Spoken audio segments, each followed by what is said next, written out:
Welcome to Eventful Endeavors, secrets to crafting the perfect celebration.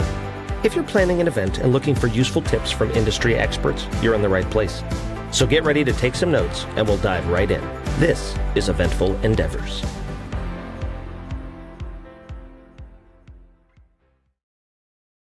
Hello, everybody, and welcome to the Eventful Endeavors podcast. I am your host, Jake, and it is my honor to introduce our guest for this episode, which is the events coordinator for one of Madison's most sought-after and historic venues, the Garver Feed Mill. This is Danielle LeVine. What's up, Danielle?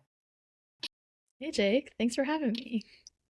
Anytime. We've already bonded over the fact that we brought the same pen to this meeting. Purple power. All the way, right? Fantastic. Yeah. We're styling with our choice of accessories. We're ready to go.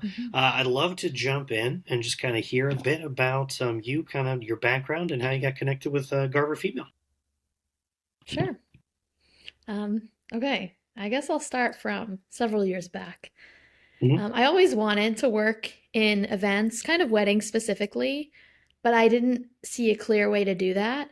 So after college at the University of Florida, I majored in marketing. I thought it was kind of generally applicable. I moved out to Madison to work as a project manager for a big corporation, but it wasn't exactly what I wanted to do. I liked the project manager parts of it, but not like any of the actual content or the whole corporate thing. So a few months in, I applied for a lot of local venues planning jobs.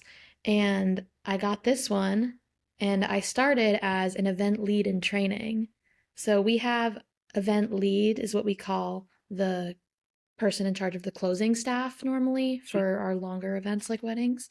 And then the event coordinator is the one who works with the clients in advance and then is at our events from the beginning, dinner normally if it's a longer event, or the whole day. Okay, gotcha. So now you are on all-day status.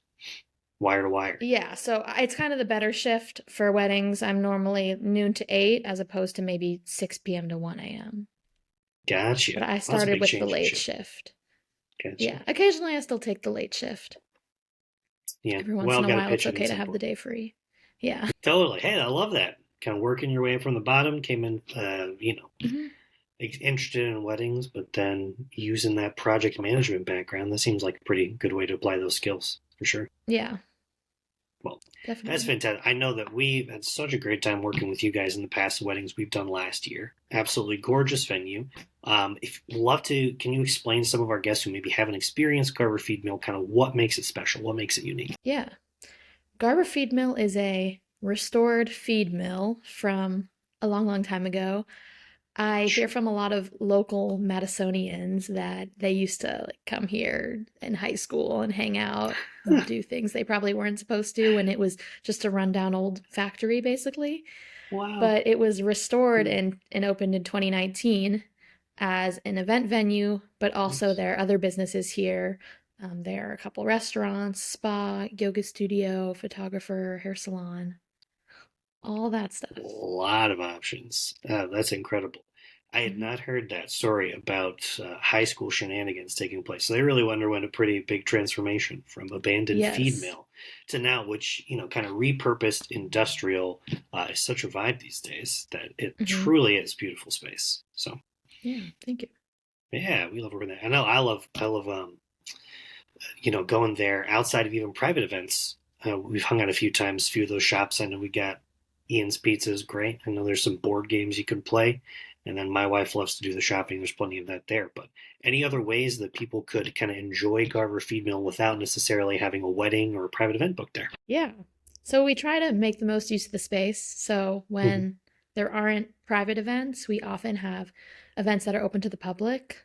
This coming weekend, we have the Midwest Vintage Flea. So we do that twice a year for a Saturday and Sunday. Yeah, a vintage clothing fest, basically. But we also it's kind of taken over by a lot of vintage clothes. Yeah, it takes over the event spaces. We also do concerts. Some are free, some are ticketed. We do, recently we've been piloting a parent-child happy hour.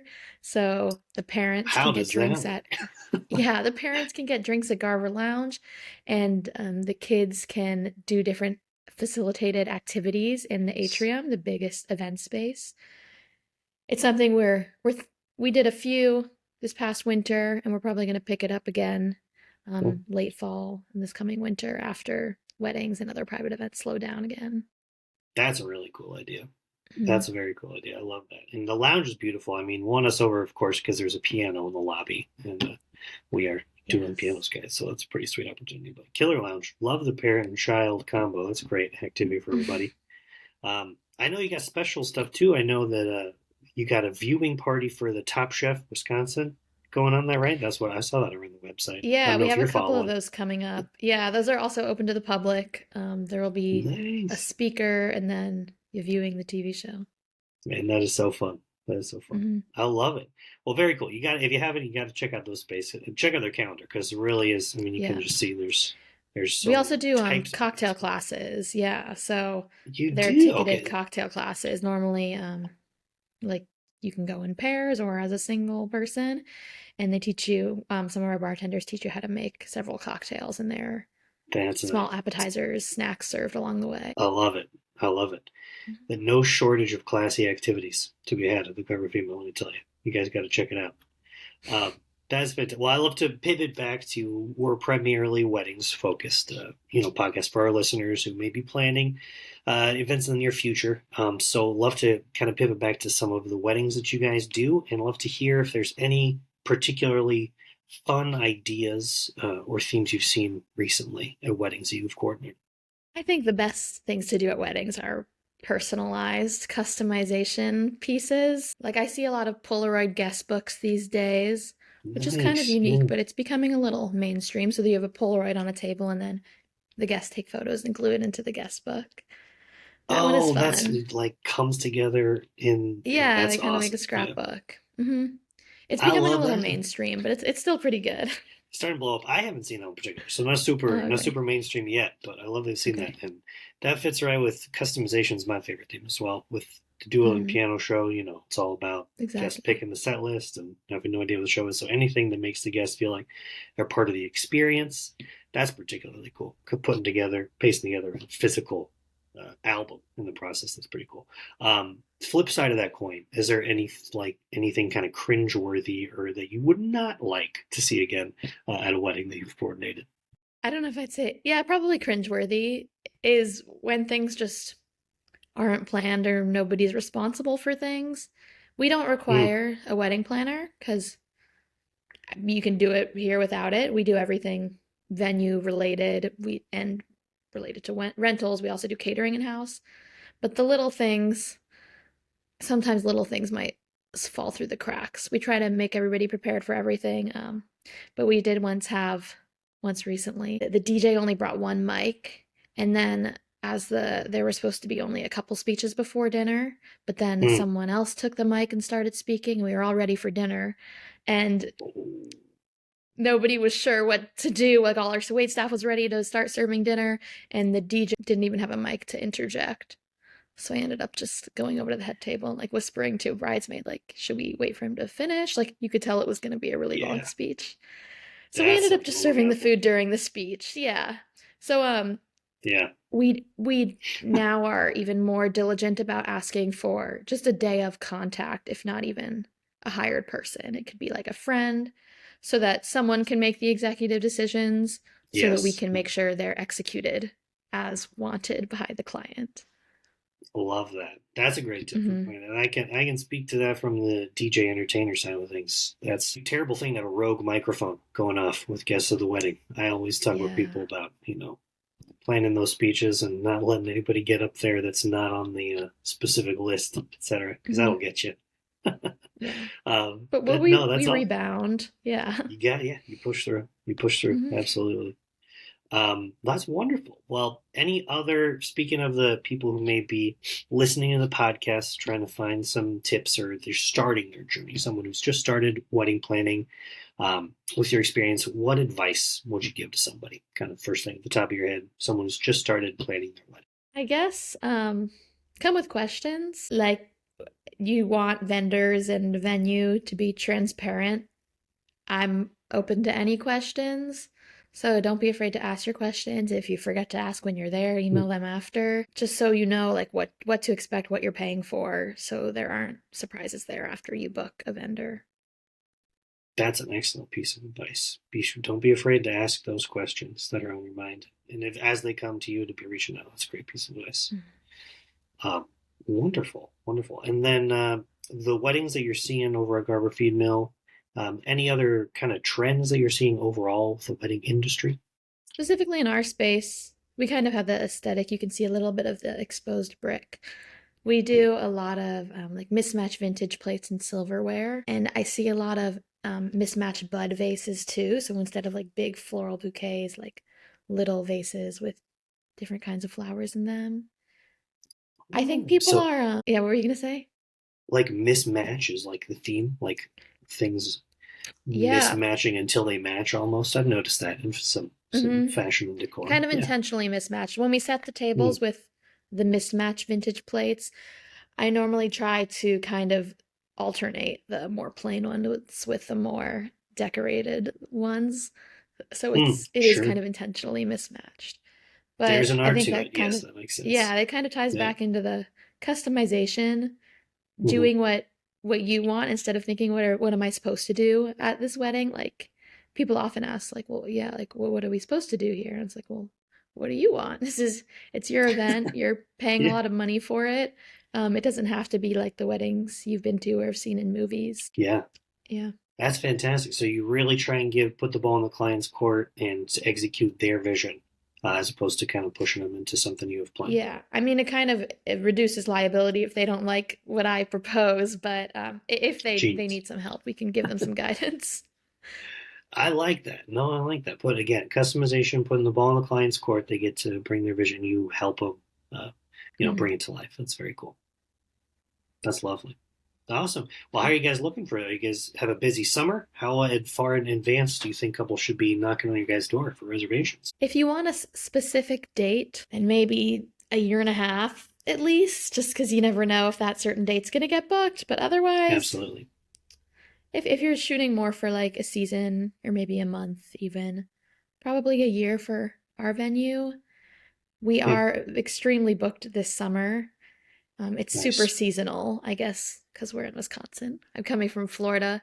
I wasn't fully expecting the seasonality of events here, but it's been pretty slow with the private events, but we're picking up end of April through end of October.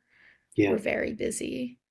But we still do have some Saturdays next summer, 2025, are still available. Absolutely. Yeah, that's a big transition coming from Florida. Were you born and raised Florida? And said you've been to Wisconsin before moving? I visited before moving, but born and raised in Florida. I moved here just over 2 years ago. Just 2 years? Okay, so probably not fully acclimated to the winters yet. I think my blood has gotten a little thicker already. It does happen fast. Yeah. I feel like my third winter was the one that really kicked it. So. Where are you from? Virginia. So I was in Virginia before.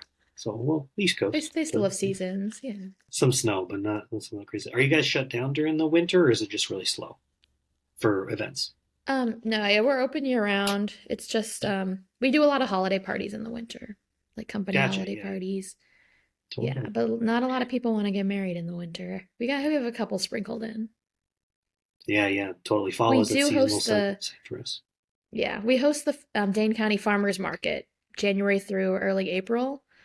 So the same farmers market that's around the square, but with a little less vendors, a little fewer vendors, and that's every Saturday morning. Yeah. So we still are able to do evening events. We just have to have a quick turnaround of the space. Those Saturdays. Man, that's for those who don't know, Dane County Farmers Market. It's the largest farmers market in the country, if I'm not mistaken. So in its version of the square, you get an abbreviated version of it at Garver Feed Mill over the winter. Which goes so well with the agricultural theme you guys already got me in a repurposed feed mill. So that's great. Mm-hmm. Yeah. Exactly. Fantastic. Well, Danielle, I want to thank you so much for taking the time for being a guest in our podcast today, for all the hard work that you do executing people's visions over at Garver. I know I'm very much looking forward to our next one. Of course, we're excited to have you all back. Absolutely, absolutely. And there was a discount, I believe, if you're listening to the podcast, that if you book before a certain time, was it end of May? You can get a certain Yeah. discount off reserving Garver. Yeah, 25% off select rental dates. Check it out. More You heard it info here. if you submit our inquiry form on the website or email the email there. Perfect. Yeah, you heard it here first, folks. Get a discount, and if you're getting married in a couple of years, not surprising, Garver Feed Mill, again, one of the most sought after, super popular venue here in Madison. Thanks again so much for taking the time, Danielle. This has been the Eventful Endeavors podcast, you guys. We'll catch you this summer for all these weddings. Bye. Have a good one.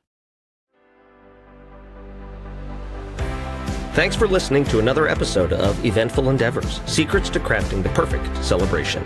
We hope to have left you with some actionable ideas for your own event. If you like the show, please subscribe and definitely leave us a review. We read every comment. So until next time, happy planning and see you soon on Eventful Endeavors.